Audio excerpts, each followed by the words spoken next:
it's interesting to see the ways in which reporting from Asia and journalism has changed since the prize's founding in 2003. For one, many mainstream media organizations that had bureaus in Asia have cut back on them or eliminated the bureaus. There's been very much a migration from Tokyo, which was certainly the center of journalism in the years when I was in Asia in the 70s, to China.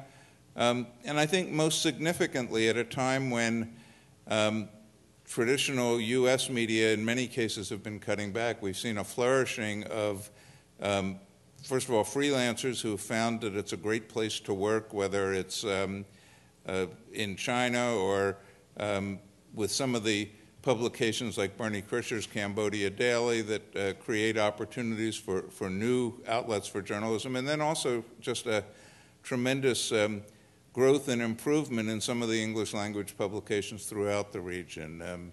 If you look at some of the things such as what Tony Spaeth is doing at Jongal Yobo's English language edition in Seoul, remarkably improved over any of the English language publications that I was familiar with in Korea in the years, for instance, when I was spending a lot of time there.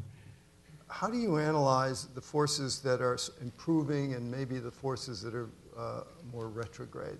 How do you see the picture as evolving? You know, first of all, thank you for organizing this panel, and thanks for inviting me, and congratulations again, April. Your stories were wonderful. You know, I think that's the right way of framing the question, because I think that you can look at China as a snapshot or as a moving picture, as with anything. And if you look at China in a snapshot, you know, obviously all of the things April is describing and observes are real, genuine impediments to doing good journalism. Getting a visa. I seem to be the editor who spends the most time of any editor in America trying to get reporters visas, and mostly succeeding, but sometimes not.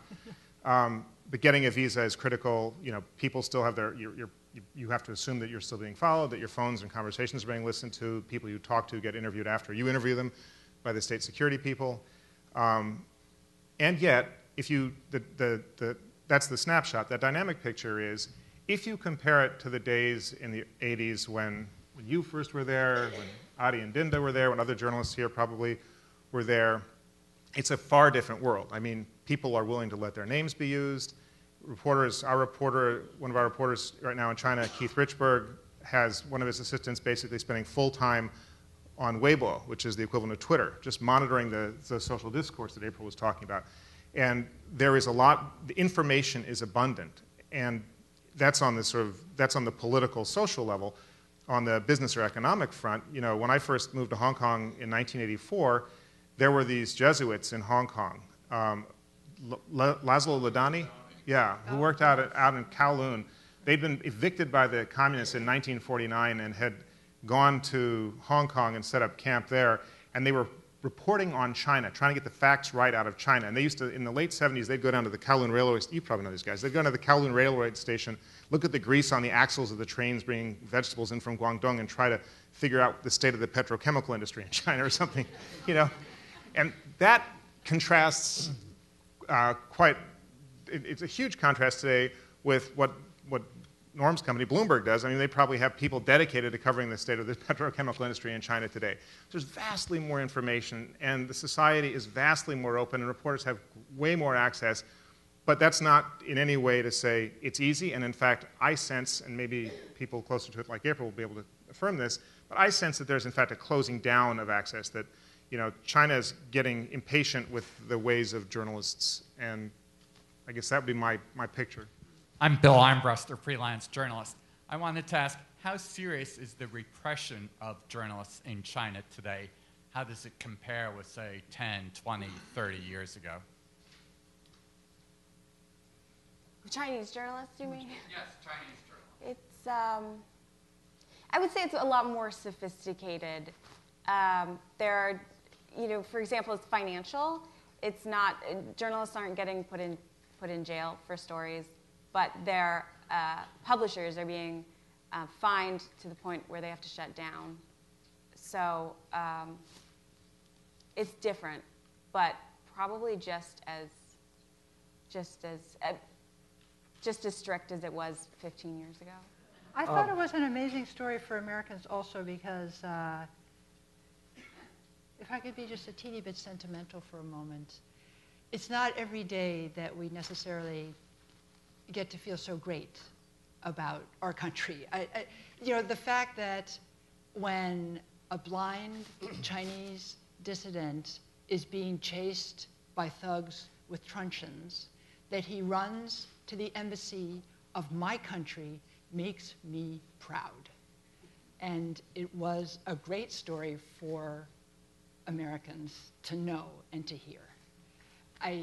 I think it was in some ways an inaccurate representation of the real story, which is a drama happening inside China. The Chen Guangcheng story is a story about Chinese activists all over the country. And he represents one of them and one of the most sort of symbolically extraordinary of them. But it was a story that was so compelling to American readers, there's no way it doesn't surpass even Timothy Geithner. You know, I was in Beijing as part of the strategic and economic dialogue, and the thing that impressed me was the fact that there was sort of a parallel universe, this incredible drama happening in the embassy, but the rest of the negotiations actually went on.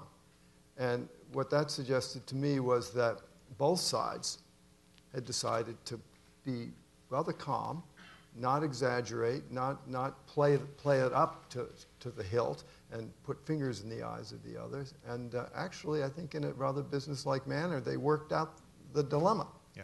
And I think that was very, very significant. And I think it took immense restraint, particularly on the side of China.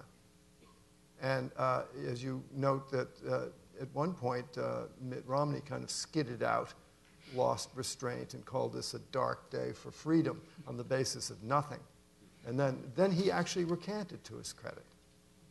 So I think that was a very interesting kind of a moment, and maybe the story of that should be a little bit more made public. Front page, Washington Post today. Yeah. Well, you're a man of the hour, Marcus. Recommend.